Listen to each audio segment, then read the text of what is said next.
Nicolas, ce soir, un point de bonus défensif, des conditions dantesques pour jouer et des joueurs, j'allais dire, qui sont envoyés, qui ont respecté le maillot. Ouais, c'est exactement ça. Merci. Non, mais il faut être clair aussi, on ne fait pas notre meilleur match de la saison, c'est un peu lié à la période de la saison, c'est la 19e rencontre, on joue dans des conditions dantesques, hein. En plus avec un fait de match qu'on n'avait jamais vécu jusqu'à maintenant, on a une coupure d'un quart d'heure, donc peut-être que ça a calmé les ardeurs catalanes, que ça nous a permis de rentrer un peu dans le match. On fait quand même une première mi-temps très médiocre, on a été très acculés dans nos 22, on ne sort pas très bien au pied, on a des touches, on loupe toutes nos touches, je crois, en première mi-temps. On fait des fautes un peu trop faciles au sol qui les confortent dans un jeu très simple, hein, du défi direct, du jeu au pied par leur 10, des placements un peu approximatifs par moment qui a facilité. Maintenant, ce que j'aime dans cette équipe, c'est cette force de caractère, toujours en deuxième mi-temps, hein, toujours ne pas lâcher, aller chercher ce point de bonus. On renverse un peu la tendance aussi sur la conquête avec les 4 joueurs qui rentrent, qui ont fait une excellente rentrée les 4 et qui nous apportent ce plus. Et la rentrée, on marque dans la foulée, on marque cet essai qui nous permet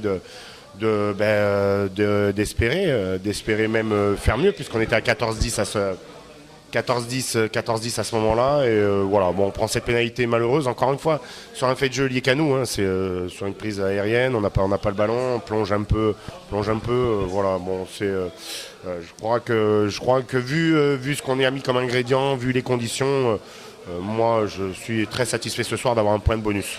Alors, malheureusement, on a perdu Tom Matthews, c'est ça, on a vu sortir sur Civière, assez spectaculaire. Tu as des infos, pas encore?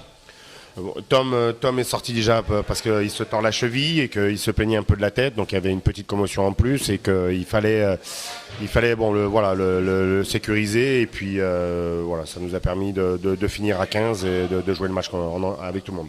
Tu disais que le troisième match était compliqué, le quatrième aussi, là, on va pouvoir décompresser et dès qu'on retourne à Domecq, c'est Mont-de-Marsan qui attend, donc en fait ce Pro D2, on relâche jamais vraiment.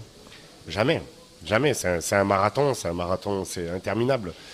Et puis si on a le malheur de se relâcher, si on a le malheur de ne pas rester concentré sur notre objectif, qui encore une fois on n'a perdu qu'une seule fois contre Montauban à domicile, on s'est fixé comme objectif de gagner un maximum de matchs à domicile. Ben, respectons-nous, faisons le boulot et voilà, ne nous relâchons pas la semaine prochaine. Donc on a pris comme option la semaine prochaine de garder nos joueurs dans le dur. On va les faire travailler, même s'il va y avoir un peu de ludique, hein, on va faire quelques activités un peu ludiques, mais on va commencer déjà à travailler Mont-de-Marsan. On va se préparer, on va essayer de préparer le match comme il se doit parce que on vient de passer plusieurs cols, mais là on a des hors catégories qui nous arrivent. On a Mont-de-Marsan qui est une équipe qui a toujours un finish impressionnant. On a Colomiers qui a encore gagné à Narbonne ce soir et on a Biarritz qui marche sur l'eau actuellement. Donc voilà, c'est les 3 matchs qui nous attendent. C'est vraiment des hors catégories, quoi. Écoute, bon retour à Carca et puis bonne semaine de 100 matchs, même s'il y aura quand même beaucoup de boulot. Merci Nicolas. Ouais, merci, à bientôt.